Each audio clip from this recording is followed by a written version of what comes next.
When we think about learning, we usually picture what? Studying for a test, cramming facts into our brains. But what if I told you that the most powerful, most important learning you do is happening all the time, completely under the radar? We're talking about the deep, subconscious programming that literally shapes your gut reactions, your habits, even your emotions. Today, we're going to pull back the curtain and look at how your brain is constantly being rewired by your experiences in ways you probably never even realized. Think about it for a second. That little ding your phone makes. Objectively, it's just a sound, right? But it can cause a real physical reaction. Your heart might beat a little faster, you feel a jolt of excitement, or maybe even a little dread. Now, that reaction isn't random. It's a learned response.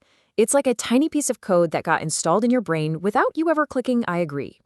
So how in the world does a simple sound get that kind of power over you? Well, let's break it down. All right, to really get this, we've got to start with a solid foundation. What do psychologists actually mean when they say learning? Because it's way more than just memorizing the state capitals. It's about fundamental, deep-seated changes in who we are and what we do. Okay, let's zoom in on the two most important parts of that definition. First, relatively permanent. This means it's not just a passing mood, it's a change that sticks. And second, produced by experience. Learning doesn't just happen out of the blue. It's forged by our interactions with the world around us, the things we see, feel, and do.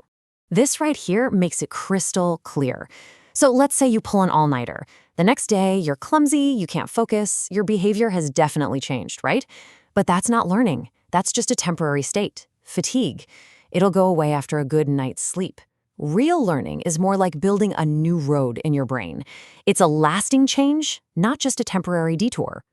So let's get into our first major way of learning. And the story here is fantastic because it basically started by accident. It all began with a Russian scientist who wasn't even trying to study psychology. He was just studying doggy digestion when he stumbled onto one of the biggest discoveries about how the mind works. And here's the classic setup. So this guy, Ivan Pavlov, he noticed something kind of weird. The dogs in his lab would start drooling before he even gave them their food. Just seeing the lab assistant who brought the food was enough to get their mouths watering. And he had this aha moment. He realized their brains were making a connection, an association. So he set up this brilliant experiment to figure out exactly what was going on. And the process he discovered is actually pretty simple. It unfolds in 3 steps. First, before any training, you've got a natural reflex. The food makes the dog drool. Simple enough. And a bell, well, a bell is just a sound, no big deal. Then comes step 2, the conditioning. Pavlov would ring the bell right before he brought out the food, over and over again. Bell, then food, bell, then food. And finally, after doing this enough times, bam, he could ring the bell and the dog would start drooling even with no food in sight. That neutral sound had suddenly gained a brand new power, all through simple association. Now listen, this isn't just some quirky thing about dogs and bells. Your brain is an association machine. It does this constantly. You hear a certain song and boom, you're instantly transported back to your high school prom. You walk into a hospital and that sterile smell instantly makes you feel a little anxious. Those are conditioned responses, powerful connections that fire off automatically, all running in the background of your mind. But that's only half the story, right? We don't just passively react to the world, we act. We do things. And that brings us to the second pillar of learning, explored by a guy named B.F. Skinner. He was fascinated by how the consequences of our actions change what we're likely to do in the future. And this is his famous invention, the Skinner box. Now, look closely.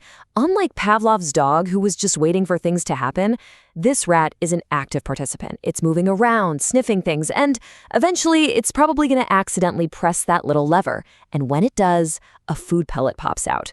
See the difference? The rat isn't just reacting, it's operating on its environment and discovering what happens. And that consequence, that food pellet, is the absolute engine of this kind of learning. We call it reinforcement. And put simply, reinforcement is anything that makes a behavior more likely to happen again. The food reinforces the rat's decision to press the lever.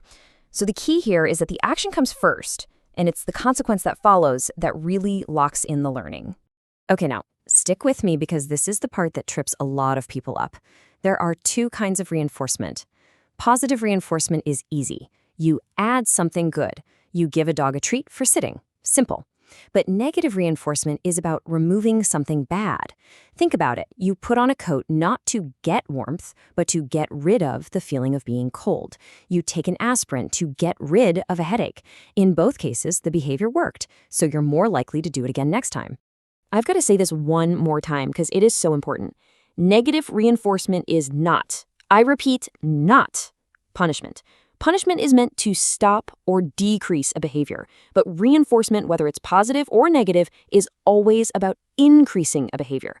It's all about making an action more likely to happen again. Totally different goals. Okay, so we've got these two powerhouse ways of learning, right?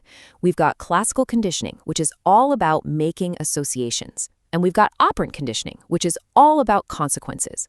Let's put them side by side so the difference is totally locked in. This chart really nails it. So on one side, you have classical conditioning. We're talking about involuntary stuff, reflexes, gut feelings, like fear or drooling. The person or the animal is pretty much passive. Stuff happens to them. But then you look at operant conditioning. That's all about voluntary actions, choices. Here, the organism is active. It's doing things to get a result. So it really just boils down to this: learning by association versus learning by consequence. So why does any of this matter? Who cares about drooling dogs and rats in boxes? Well, you should care, because these principles aren't just stuck in some dusty old textbook. They are the invisible architecture of our modern world, and they are shaping your behavior every single day. Just think about your life.